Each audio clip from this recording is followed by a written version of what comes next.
నమస్తే. ఇవాళ March 14th 2024.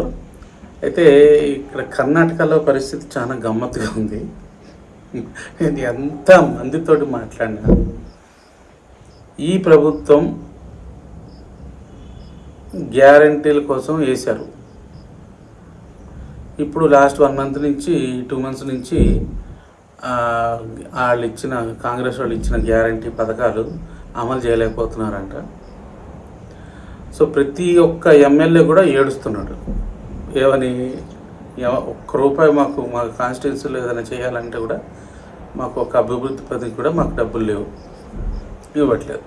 So అందరూ నిరుత్సాహంగా ఉన్నారు కాంగ్రెస్లో అని చెప్తున్నారు. ప్రతి ఒక్కళ్ళు చెప్పే పని ఏమిటంటే ఈ జనరల్ ఎలక్షన్స్ అయిపోయిన తర్వాత గవర్నమెంట్ పడిపోతుంది, ఈ గవర్నమెంట్ ఉండదు. డీకే శివకుమార్ ఒక్కొక్కడికి 50 కోట్లు ఇచ్చి డీకే శివకుమార్ సీఎంగా అయిపోయేటట్టుగా ఒక కర్ణాటక కాంగ్రెస్ అని సపరేట్ ఒక గ్రూప్ తయారు చేసి సపరేట్ ఒక 70 మంది ఎమ్మెల్యేలని 2/3 majority with in the Congress 2/3 తీసేసుకొని వచ్చేస్తాడని అంటున్నారు. అంటే 50 కోట్లు ఇచ్చి మిగతా వాళ్ళందరినీ ఒక సపరేట్ పార్టీ పెట్టేసి అప్పుడు ఏం చేస్తారంటే ఈ కాంగ్రెస్ పార్టీ ఇచ్చిన గ్యారంటీలు ఇంకా చల్లవు, అవి మేము ఇంప్లిమెంట్ చేయలేం అని చెప్పేసి బీజేపీతో పొత్తు పెట్టుకొని గవర్నమెంట్ ఫామ్ చేస్తాడని చెప్పని విపరీతంగా ప్రతి ఒక్కళ్ళు అనుకుంటుంది ఇదే. అయితే ఇప్పుడు కరెంట్ ఎలక్షన్స్కి, జనరల్ ఎలక్షన్స్కి 9 మంది మినిస్టర్స్ ఉన్నారంట కర్ణాటకలో ఇప్పుడు యాజ్ ఆఫ్ నౌ. వాళ్ళల్లో ఒక్కడు కూడా మేము పోటీ చేస్తామని అంటలేదండి. ఎంపీ సీట్గా పోటీ చేయమని అడుగుతుందంట. మాకు వద్దు బాబు ఈ ఎంపీ సీటు, మేము ఈ మంత్రి పదవి తీసుకొని మేము ఏం చేయలేకపోతున్నాం, రేపు మళ్ళీ డబ్బులు ఖర్చు పెట్టి మేము ఓడిపోయి ఏం చేసుకోవాలా అని చెప్పి ఎవడు పోటీ చేయడానికి టికెట్ ఇస్తారంటే వద్దంటున్నారట. మామూలుగా అన్ని పార్టీల్లో టికెట్ కావాలని గొడవ పెడతారు కదా. ఇప్పుడు కాంగ్రెస్ రూల్ స్టేట్లో వాళ్ళు ఇచ్చిన పథకాలకి ఇది ఇంప్లిమెంట్ చేయలేక నెగిటివ్ ఉందని చెప్పని గెలవలేమని చెప్పి ఎందుకని టికెట్ ఇస్తారంటే వద్దంటున్నారు. ఇప్పుడు పరిస్థితి అది.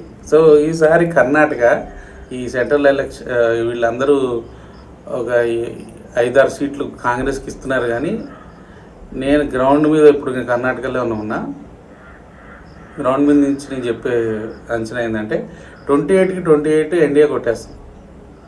లాస్ట్ టైం 26 వచ్చినాయి బీజేపీకి, 25 ఒకటి సుమలత, 2 కాంగ్రెస్కి వచ్చినాయి. ఈసారి ఆ 2 కూడా కాంగ్రెస్కి రావు. సో 28కి 28, 26 బీజేపీ, 2 జేడీఎస్ మొత్తం స్వీప్ చేసేస్తారు Congress NDA. So similar position ఇప్పుడు తెలంగాణలో కూడా తయారైంది. మీరు ఈ మధ్య కాలంలో మీరు చూస్తే మన రేవంత్ రెడ్డి మోడీని బడాబాయ్ అన్నాడు. అది సెంట్రల్ గవర్నమెంట్ ఏదో ప్రాజెక్ట్ ఇనాగ్రేషన్కి వచ్చినప్పుడు అటెండ్ అయ్యాడు. అందరూ ఇక్కడ రేవంత్ రెడ్డి కూర్చుండగానే మోడీని పొగిడేస్తా అందరు జేజేలు కొడతా ఉన్నారు. ఇక్కడ కూర్చొని ఉన్నాడు. ఇప్పుడు రేవంత్ రెడ్డి పరిస్థితి కూడా అదే. అన్నీ ప్రామిస్ చేశాడు. ముష్టిముండా కొడుకు 70,000 కోట్లు అప్పు చేసి లోన్లు కట్టేటట్టుగా సంవత్సరానికి చేసిపోయాడు. 1,20,000 కోట్లు రెవెన్యూ ఉంటే 70,000 కోట్లు సంవత్సరానికి నేను లోన్లకు కట్టాలా, ఇంక నేను జీతాలు ఎక్కడ ఇవ్వాలా, ఈ గవర్నమెంట్ ఎట్ట రన్ చేయాలా అని ఏడుస్తున్నాడు ఎవరు. సో ఇప్పుడు కాంగ్రెస్లో కూడా ఉండేలావో ఎమ్మెల్యేలకి. సో ఈ కాంగ్రెస్ గవర్నమెంట్ తెలంగాణలో కూడా ఉంటుందో లేదో కూడా తెలియదు after elections, general elections. So Himachal ప్రదేశ్లో ఆల్రెడీ పడిపోయే అవకాశం ఉంది కాంగ్రెస్ గవర్నమెంట్. ఎప్పుడు పడిపోతుందో తెలియదు, అట్లా ఉంది పరిస్థితి. ఇక్కడ తెలంగాణ, కర్ణాటకలో 2 రాష్ట్రాల్లోనే ఇంకా కాంగ్రెస్ ప్రభుత్వం ఉంది యాజ్ ఆఫ్ నౌ.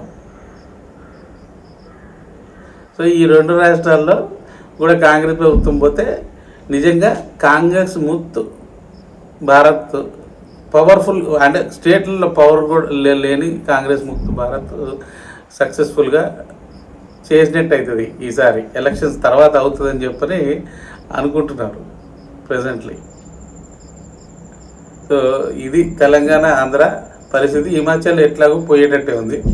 ఈ రెండు రాష్ట్రాల పరిస్థితి కాంగ్రెస్ గవర్నమెంట్లో పుష్ కాకి ఆఫ్టర్ 2024 ఎలక్షన్స్, జనరల్ ఎలక్షన్స్.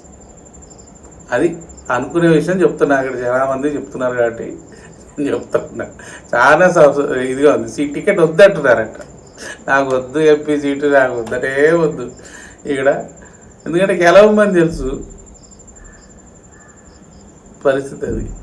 ఇంకా మిగతా స్టేట్లలో కూడా బీజేపీ ఇప్పటివరకు కొంచెం టగ్గఫర్గా ఫైట్ చేసిన స్టేట్లలో ఇప్పుడు కొంచెం ఎక్కువ పర్సంటేజ్ ఎమ్మెల్యేలుగా షిఫ్ట్ అయిపోతున్నారు. అందరూ షిఫ్ట్ అయిపోతున్నారు. సో నేను నెక్స్ట్ వీడియోలో నేను 2024 general elections projections with alliance స్పెసిఫిక్గా సపరేట్గా నేను వర్క్షీట్ మీకు షేర్ చేస్తాను. అన్ని స్టేట్లలో అలయన్సెస్ అయితే ఎలా ఉంటుంది అంటే, ఇక టీడీపీ అయిపోయింది కాబట్టి అలయన్స్. నెక్స్ట్ బీజేపీతో టాక్స్ జరుగుతున్నాయి. ఇక్కడ ఏడీఎంకే తోటి అకాలీదళతో కూడా టాక్స్ అయిపోతాయి నాకు తెలిసి. సో ఈ 4 స్టేట్స్లో అలయన్సెస్ సెట్ అయిన తర్వాత బీజేపీ ప్రొజెక్షన్ ఎలా ఉంటుంది, పర్ఫెక్ట్ 370 కొట్టేటట్టున్నాడు మోడీ బీజేపీకి. ఎన్డీఏ అయితే 400+ ఈజీగా అయిపోతుంది. నేను అది with each state analysis next వీడియోలో ఇస్తాను. Okay, bye.